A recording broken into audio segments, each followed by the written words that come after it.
We all know the feeling of a conversation going off the rails, even when the actual words spoken seem perfectly polite. The dictionary definitions of those words are only carrying a fraction of the actual message. To decode true intent, we rely on communication cues.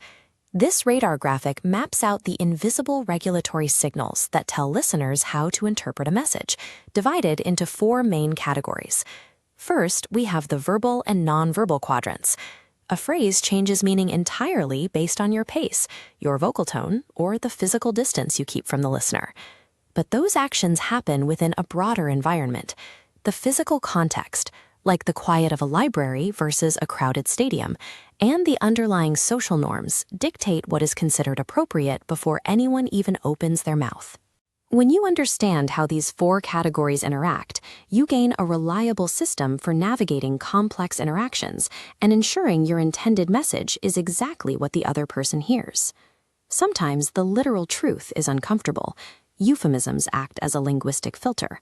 By replacing a harsh reality with softer phrasing, like saying someone was let go instead of fired, speakers negotiate social friction and preserve the dignity of the listener.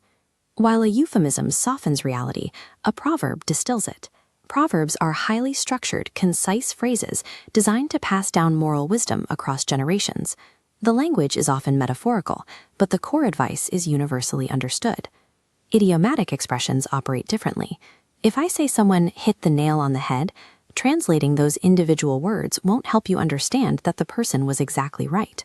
The meaning is locked inside specific cultural codes. Using these devices correctly signals a shared cultural understanding that a literal translation simply cannot reach. Knowing what to say also means knowing your setting. This vocabulary map breaks down register, the specific variation of language dictated by a speaker's situation, their professional field, and their audience, across 6 distinct zones. When you shift from a casual text message with a friend to an academic research paper, your register must switch from informal to formal. This requires abandoning slang in favor of precise vocabulary and complex sentence structures. We also switch between colloquial registers, shaped by regional everyday conversation, and highly specialized technical registers. Let's test this. If someone tells you to adjust the aperture to f8, what field are they operating in, and what register is that? That instruction belongs to the technical register of photography, but the stakes of register change depending on the field. In health and medicine, professionals rely on a precise clinical register.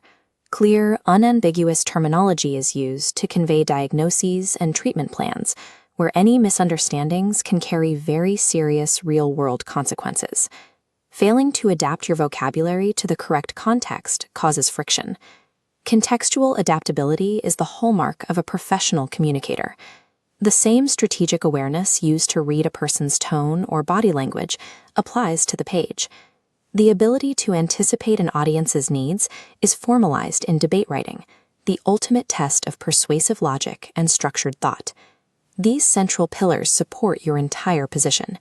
While one builds your case with evidence-backed arguments, the other serves as a defensive reinforcement, identifying and dismantling opposing viewpoints through counterarguments. Within this structure, maintaining a strict formal register is a requirement. A formal tone projects credibility, ensuring your logic isn't weakened by emotional bias or casual phrasing. Effective communication relies on this hierarchy of choices, interpreting social cues to find your register, and using that register to fill a logical debate structure. This is never an accident. It is the deliberate, strategic alignment of cues, context, and structure used to persuade and lead in any environment.